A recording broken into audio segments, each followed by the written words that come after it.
Hallelujah! Shalom, family. Greetings to the 12 tribes scattered abroad. Welcome to the channel. Just before we get started, do me a huge favor and smash the like button. And also, consider subscribing. It really helps me to grow the channel. And the more the channel grows, the more we all can spread the word. Father Yah, open our eyes that we may behold wondrous things out of your Torah. The term Gentile, as is used in the English Bible, has been hijacked by religion, by Christian doctrine, to mean something completely different than what the authors of the books in the Bible actually intended.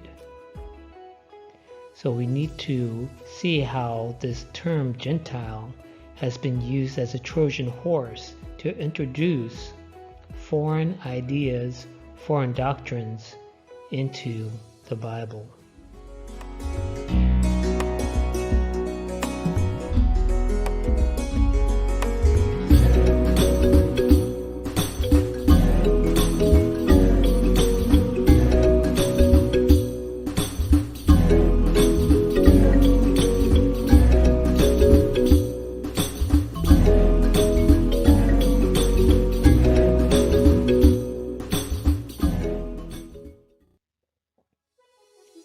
When we look at the definition of Gentile, it's typically used to describe a person who is not an Israelite, to describe a foreigner. As we read from Wikipedia, Gentile is a word that usually means someone who is not a Jew. Other groups that claim Israelite heritage, notably Mormons, sometimes use the term Gentile to describe outsiders. More rarely, the term is generally used as a synonym for heathen or pagan.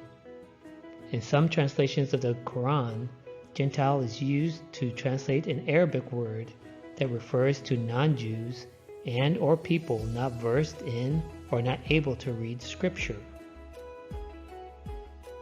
The English word Gentile derives from the Latin word gentilis, meaning of or belonging to the same people or nation, from the Latin gens, clan, tribe, people, family.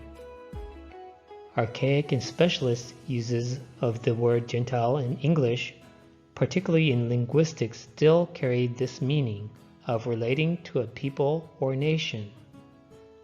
The original meaning of Gentile, as it is described here, is actually what it should mean when we read the Bible. However, this term has been hijacked and its meaning changed. The development of the word to principally mean non-Jew in English is entwined with the history of Bible translations from Hebrew and Greek into Latin and English. Its meaning has also been shaped by rabbinical Jewish thought and Christian theology, which from the first century have often set a binary distinction between Jew and non-Jew. So we see that this word Gentile, the original meaning is tribe, clan, people, nation. Its meaning has been corrupted to mean a non-Israelite, a non-Jew. That most people have so many mistaken ideas about their religion, due largely to the many mistranslations of words in the commonly used King James Version of the Bible. One of these mistaken ideas is that most of the people of the United States and Western Europe, in fact nearly all the Christians in the world, are Gentiles. You hear many of them, even clergymen who should know better, say, "I'm just a Gentile saved by grace." I think it's high time that we learn something about one of the most misused words, Gentile. First, you might be surprised to know that there is no such word in the Bible in its original languages. Oh, yes, I know you're now riffling the pages of your King James Version, looking for some of the many places where you will find Gentile in the King James Version. But I said that there is no such word in the Bible in its original languages. The word was put into it by translators who changed the wording of the Bible centuries after the last book in the Bible was written. If you're a good Christian, you will surely agree with me that what the prophets originally wrote in the books which make up our Bible was inspired by God. It was correct as the prophets wrote it. But not one of them wrote in English, remember, because no such language as English existed until many centuries after the prophets lived. It was written in Hebrew as to the Old Testament, and the New Testament was originally written in the language which Jesus Christ spoke, Aramaic, a Semitic dialect somewhat similar to, but not quite the same as, Hebrew. But Aramaic was not generally understood outside of Western Asia. So when Christianity began to spread into southern and southeastern Europe, the New Testament had to be translated into a language which was widely used in Europe. Greek served this purpose nicely, because it was understood by well-educated men over nearly all of Europe. Therefore, the New Testament was first translated into Greek. Protestant English language translations of the Bible today are nearly all translated from Hebrew manuscripts of the Old Testament and Greek manuscripts of the New Testament. So, let's start at the beginning with the Old Testament. The word Gentile is not even once used in any Hebrew manuscript of the Old Testament, for the good reason that there is no such word in Hebrew, nor any word which corresponds to it. Everywhere you find the word Gentile used in your King James Version of the Old Testament, it is a mistranslation of the Hebrew word goy, which means nation. The plural form of it is goyim. Since it means nation, why didn't they translate it correctly? Well, sometimes they did, but for the most part they translated it to fit the official doctrines of the church of their day, no matter what violence that did to the true meaning of the word. Bereshit, or Genesis chapter 10. Now these are the generations of the sons of Noach, Shem, Ham, and Japheth, and unto them were sons born after the flood. The sons of Japheth, Gomer, and Magog, and Madai, and Yavan, and Tubal, and Meshach, and Tiras. And the sons of Gomer, Ashkenaz, and Riphath, and Togarmah. And the sons of Yawan, Elisha, and Tarshish, Chittim, and Dodanim. By these were the isles of the Gentiles divided in their lands, everyone after his tongue, after their families, in their nations. Here the term Gentiles is translated from the Hebrew goy. However, we also see that nations is translated from the Hebrew goy or goyim. So which is it? Does goy mean Gentile or does it mean nation? So we already have this confusion being inserted into the translation in Bereshit. Goy. Goy is the Hebrew word, and it means nation or people. Now we have these foreigners who write these reference materials and these translations, and they insert that Goy means a people usually of non-Hebrew origin. But this is not the meaning of Goy. We see that they also say that it can refer to the descendants of Abraham or of Yashrael. So which is it? We see that the Strong says that it means a foreign nation, a Gentile, a heathen. But is this what the term Goy means? This is actually a corruption. This is the foreigners inserting themselves into the scriptures. Let's look at some other uses of the term Goy. Shemot, Exodus chapter 19. And you shall be unto me a kingdom of priests, and a set apart nation. These are the words which you shall speak unto the children of Yasharal. So Yah refers to Yasharal as a goy, as a nation. So how could goy mean a foreigner? Or how could goy mean someone of non-Israelite origin, non-Hebrew origin? Tehillah or Psalm chapter 83. They have said, "Come, and let us cut them off from being a nation, that the name of Yasharal may be no more in remembrance." So the nation of Yasharal is Goy Yasharal. So the term Goy cannot mean a non-Israelite. It cannot mean a foreigner. Yirmiyahu, or Jeremiah chapter 31. Thus says Yahuwah, which gives the sun for a light by day, and the ordinances of the moon and of the stars for a light by night, which divides the sea when the waves thereof roar. Yahuwah Zabaoth is his name.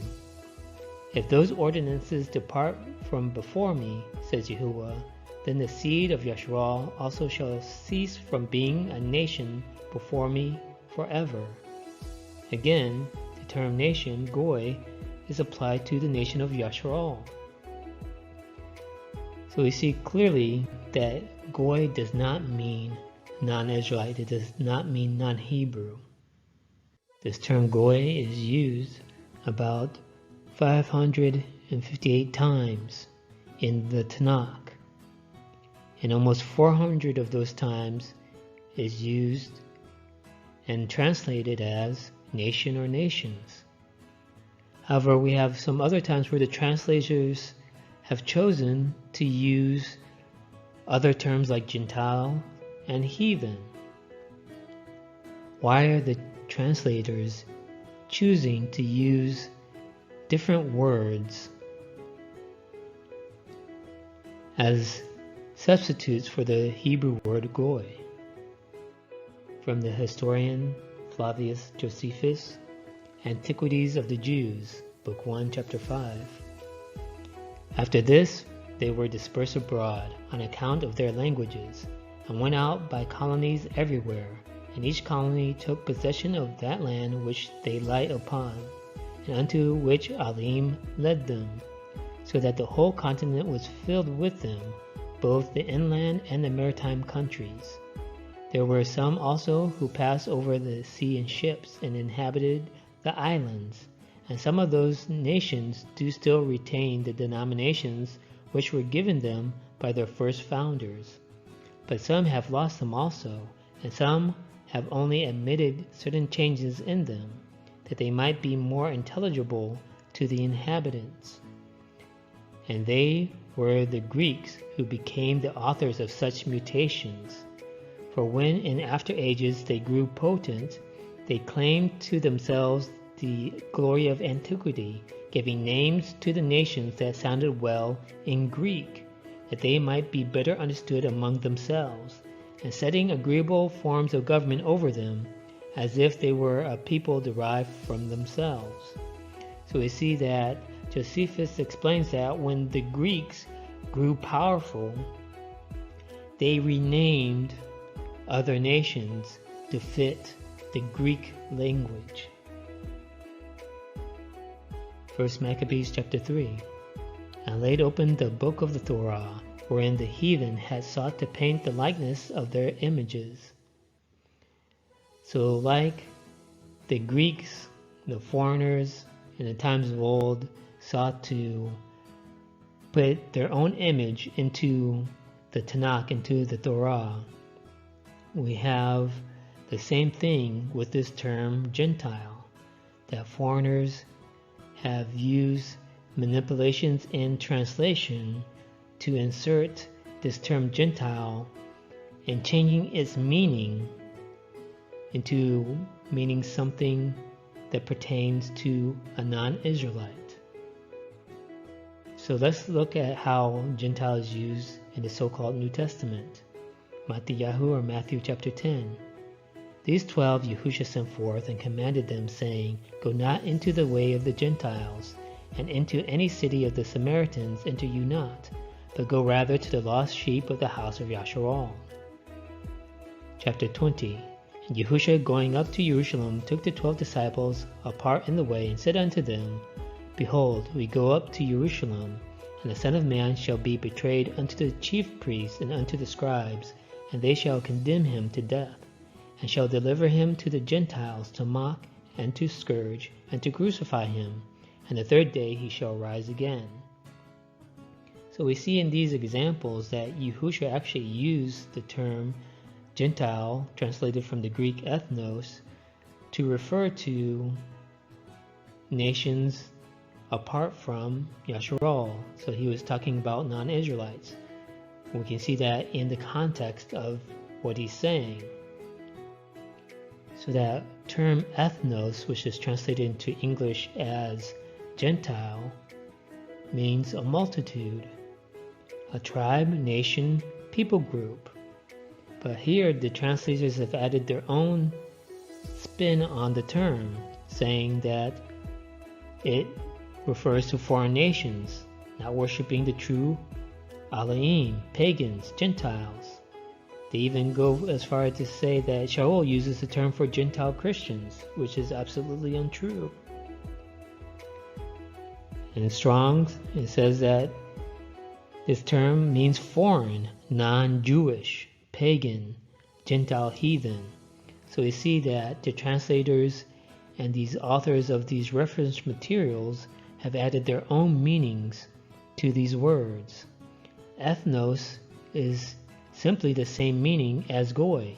Ethnos means nation, a people group.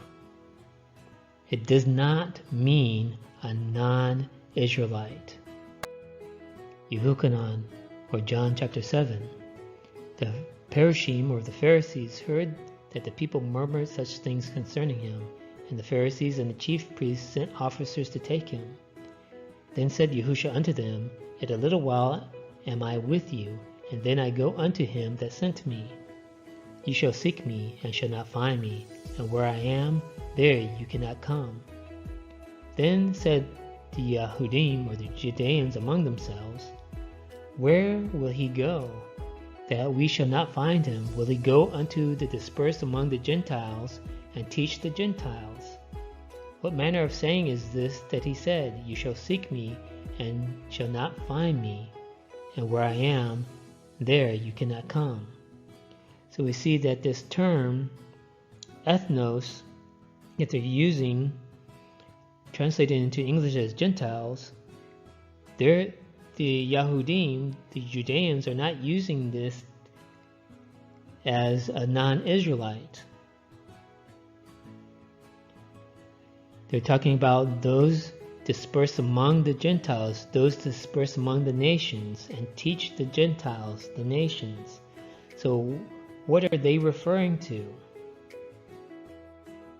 Those dispersed among the Gentiles, or shortened into Gentiles, as a euphemism, is a reference to the Israelites of the house of Yasharal. Amos chapter 9. Behold, the eyes of Adonai Yahuwah are upon the sinful kingdom, and I will destroy it from off the face of the earth, saving that I will not utterly destroy the house of Jacob, says Yahuwah. For lo, I will command, and I will sift the house of Yasharal among all nations, like as corn is sifted in a sieve, yet shall not the least grain fall upon the earth. So we see that those dispersed among the nations, those dispersed among the Gentiles, is a reference to the Israelites of the house of Yasharal. They were scattered among the nations. So this term, those dispersed among the Gentiles, is a euphemism and shortened into simply Gentiles. So when we look at Husha, or Hosea chapter 4, Ephraim is joined to idols, let him alone. So Ephraim is another name for the house of Yasharal. So when the Yahudim, the Judeans, said, Is he going to those dispersed among the Gentiles? That's why he's saying, You cannot come. Why did they think of that? Because the Yahudim did not deal with the Israelites of the house of Yasharal. Based on this commandment, Yah told the Yahudim through the prophet Husha or Hosea to leave Ephraim alone, to leave the house of Yasharal alone, not to deal with them anymore. The house of Yasharal was divorced from the covenant, so the Yahudim did not deal with Israelites from the house of Yasharal, the so-called northern kingdom. Matthew chapter 23. Woe unto you, scribes and Pharisees, hypocrites, for you compass sea and land to make one proselyte, and when he is made, you make him twofold more the child of hell than yourselves. So a proselyte is a foreigner. So this whole idea that Yahudim or Jews did not deal with foreigners is utterly incorrect. The Yahudim did deal with foreigners. In fact, as Yehusha describes here in Matthew chapter 23, that they went through great lengths to evangelize and convert foreigners. The word proselyte is from the Greek proselytos, which means a newcomer, a stranger, an alien, a foreigner. So this is the term used for a foreign believer, not Gentile or ethnos. A foreign believer is called a proselyte in the New Testament. Throughout the book of Acts, we find proselytes, these foreign believers, and these are foreign believers that were not evangelized or converted by Nazarene, believers in the Messiah. These are proselytes that were converted by the Yahudim. Okay, so this whole idea that Yahudim did not deal with foreigners is utterly false. It is not historical. Even in the Tanakh, you had foreigners that converted to the belief of Yahuwah, and there was nothing that prevented them from doing so. For example, you had Uriah the Hittite, you had Naaman the Assyrian, and so on and so forth. You had many foreigners that followed the Torah, and there was nothing that prevented them from doing so. This whole idea that the Yahudim did not deal with foreigners is false. The Yahudim did not deal with the house of Yasharal, Israelites from the northern kingdom. Shemot, or Exodus chapter 12. One Torah shall be to him that is homeborn, and unto the stranger that sojourns among you. Or Leviticus chapter 24. You shall have one manner of Torah, as well for the stranger as for one of your own country. I am Yahuwah your Elohim. Bamidbar, or Numbers chapter 15. One ordinance shall be both for you of the congregation and also for the stranger that sojourns with you, an ordinance forever in your generations. As you are, so shall the stranger be before Yahuwah. One Torah and one manner shall be for you and for the stranger that sojourns with you. So we see that even from the beginning, with Musha and the giving of the Torah, that there was one Torah for the Israelite and for the stranger. So the stranger was welcome to come and serve Yahuwah as long as they kept the same laws, commands, and statutes. So this was something that was not new to the Yahudim in the 1st century CE. Ger. So ger is the Hebrew word that is translated into English as stranger. It means a temporary inhabitant, a newcomer. It means a temporary inhabitant, a newcomer lacking inherited rights, a foreigner in Yasharal, an alien, a sojourner, a stranger. So ger is the term for a foreigner, not goy. Goy does not mean foreigner or a non-Israelite. 2 Maccabees chapter 6. Neither was it lawful for a man to keep Sabbath days or ancient fasts, or to profess himself at all to be a Yehudi or a Jew. Under the oppression of Antiochus Epiphanes and his army, the Yahudim, the Judeans, were prevented from keeping the laws, commandments, and statutes, and even from professing themselves of being of their own nationality, of being Yahudim. And we understand through history, we continue through the book of Maccabees, that the Yahudim eventually were able to win their independence and sovereignty back.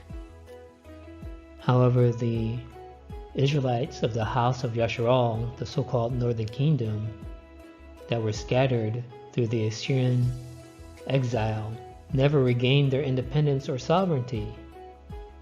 So they lost their name. They were not called Israelites in the exile. In fact, it was illegal for them to claim their national heritage. Just like today, those of us of the diaspora, whether we are so-called African Americans or Afro-Caribbeans or Afro-Brazilians or whatever the case may be, if we call ourselves Israelites, is not a term that is legally recognized by nation states. So let's go to the book of Acts chapter 8. And the messenger of Yahuwah spoke unto Philip, saying, Arise and go toward the south unto the way that goes down from Jerusalem unto Gaza, which is desert. And he arose and went, and behold, a man of Ethiopia, a eunuch of great authority under Candace, or Kandake, queen of the Ethiopians, who had the charge of all her treasure, and had come to Jerusalem for to worship, was returning and sitting in his chariot, reading Yeshayahu or Isaiah the prophet. Okay, so we see that in this account, this eunuch was called a man of Ethiopia. He was not called a Gentile. He was called an Ethiopian. And we see that this particular eunuch was a proselyte. He was going to Jerusalem to worship. He was a servant of Yah.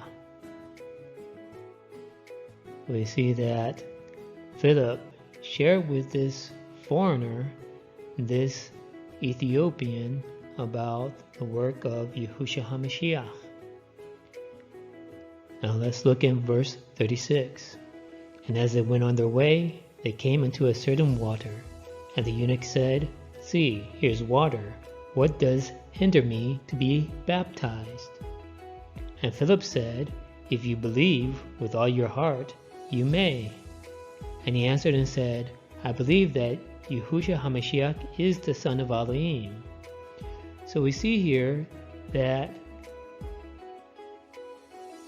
with his belief in the message of Yahushua, there was nothing preventing this foreigner from receiving mikvah or baptism. Verse 38, And he commanded the chariot to stand still, and they went down both into the water, both Philip and the eunuch, and he baptized him. And when they were come up out of the water, the Ruach, the Spirit of Yahuwah, caught away Philip, and the eunuch saw him no more. And he went on his way rejoicing. So we see here that the Ruach took Philip away. The foreigner, this Ethiopian, was baptized, but he did not receive the Ruach HaKodesh. He did not receive the set-apart spirit. He was a foreigner. The set-apart spirit was prophesied promised through the prophets to the children of Yasharal. So let's compare this account of this foreigner being baptized to another account later on in the same book. Chapter 10. While Kepha yet spoke these words, the set-apart spirit, the Ruach HaKodesh, fell on all them which heard the word. And they of the circumcision which believed were astonished, as many as came with Kepha, because that on the Gentiles also was poured out the gift of the Ruach HaKodesh, the set-apart spirit. So who are these Gentiles now? We saw earlier with Philip and the Ethiopian that the Ethiopian was baptized and did not receive the set-apart spirit. Verse 46. For they heard them speak in tongues and magnify Elohim. Then answered Kepha, Can any man forbid water, that these should not be baptized, which have received the Ruach HaKodesh, the set-apart spirit, as well as we? So, as well as we, who are the we? The Yahudim. So, Kepha or Peter is comparing these Gentiles, so-called Gentiles, to the Yahudim. So who are these Gentiles? First of all, let's look at verse 45, they of the circumcision. So circumcision is a euphemism referring to the house of Yehuda, the Yahudim. And uncircumcision was a euphemism referring to Israelites of the house of Yasharal. Let's go to Yirmiyahu or Jeremiah chapter 9. Egypt and Yehuda and Edom, and the children of Ammon and Moab, and all that are in the utmost corners that dwell in the wilderness. For all these nations are uncircumcised, and all the house of Yasharal are uncircumcised in heart. So the house of Yasharal was referred to as the uncircumcision. The house of Yehuda was referred to as the circumcision. So who are these Gentiles that received this Ruach HaKodesh, who received the set-apart spirit? Yeshayahu or Isaiah chapter 44. Thus says Yahuwah that made you and formed you from the womb, which will help you. Fear not, O Yaakov my servant, and you, Yeshurun, whom I have chosen. For I will pour water upon him that is thirsty, and floods upon the dry ground. I will pour my Ruach, my spirit, upon your seed, and my blessing upon your offspring. So we see that the Ruach HaKodesh, the spirit of Yah, was promised to the Israelites. Hezekiel or Ezekiel chapter 37. Then he said unto me, Son of man, these bones are the whole house of Yasharal. Behold, they say, Our bones are dried, and our hope is lost. We are cut off for our parts. Therefore prophesy and say unto them, Thus says Adonai Yahuwah, Behold, O my people, I will open your graves and cause you to come up out of your graves and bring you into the land of Yasharal.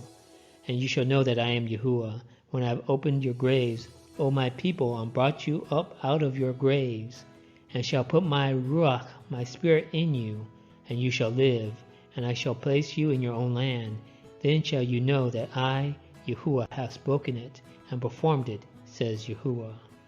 So again, the Ruach HaKodesh, the set-apart spirit, the spirit of Yah, was prophesied, promised to the Israelites. Yoel or Joel chapter 2. And you shall know that I am in the midst of Yasharal, and that I am Yahuwah your Elohim, and none else, and my people shall never be ashamed. And it shall come to pass afterward that I will pour out my Ruach, my spirit, upon all flesh, and your sons and your daughters shall prophesy, and your old men shall dream dreams, your young men shall see visions, and also upon the servants and upon the handmaids in those days will I pour out my Ruach, my spirit. So again, a third witness that the Ruach HaKodesh was promised to the Israelites. So this term Gentile, which really should be translated as nations, has been hijacked by rabbinical Judaism and Christian doctrine. Let's see how this term ethnos, translated into English as Gentiles, was used by Shaul or Paul, the so-called apostle to the Gentiles. Romans chapter 9. Even us, whom he has called, not of the Yahudim or the Jews only, but also of the Gentiles. As he said also in Hosea or Hosea, I will call them my people, which were not my people, and her beloved, which was not beloved. And it shall come to pass that in the place where it was said unto them, You are not my people, there shall they be called the children of the living Elohim. So who are these Gentiles that Shaul is referring to? And he quotes from Hosea or Hosea. So let's see. Hosea chapter 1. Then said Elohim, Call his name Lo Ami, for you are not my people, and I will not be your Elohim. Yet the number of the children of Yasharal shall be as the sand of the sea, which cannot be measured nor numbered.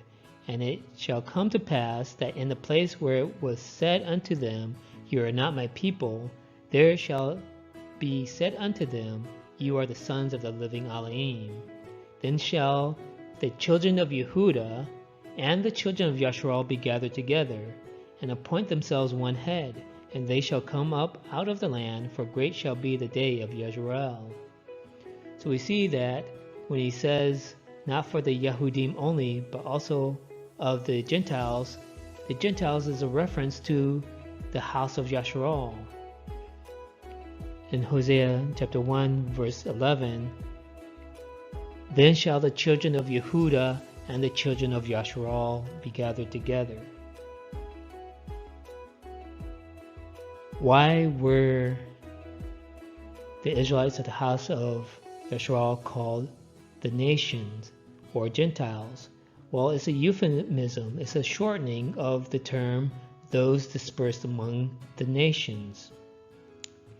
And legally speaking, they were not able to legally claim their heritage as Israelites.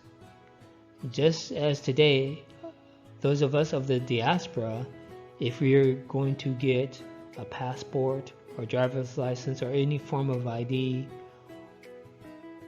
there is no Israelite passport, there is no Israelite driver's license, right? So legally speaking, we are not legally recognized by nation states as being Israelites. Though we know who we are, just in this time, in the 1st century CE, the Israelites of the house of Yasharal, the so-called Northern Kingdom, the common term was to refer to them as the nation, because they had lost their name Yasharal. The name Yasharal is a covenant name, and they were divorced from the covenant, so they lost the covenant name of Yasharal.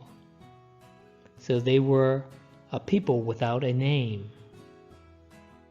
So we have the house of Yehuda, the house of Yasharal, Yehuda and Ephraim,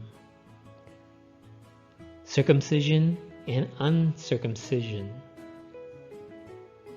the Jew and the Greek, the Jew and the Gentile, the near and those afar off.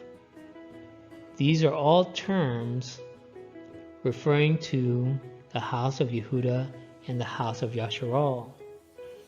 If you do not understand these terms and euphemisms that were used by the people in their time, we're talking about the Yahudim of the 1st century CE.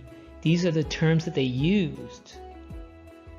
So you cannot come after the fact and just insert any kind of definition that you want for these terms. This is how they used them. This is the meaning that it had for them. So if we want to understand the authors of these letters, the authors of these books, and what they were referring to in truth, we have to understand these terms according to the meaning that they had for them. Most of the time, depending on context, the term Gentile in New Testament writings refers to those scattered among the Gentiles or nations, meaning Israelites from the exiled house of Yasharal. Christian doctrine teaches that the Old Testament is for the Jews and the New Testament is for foreigners.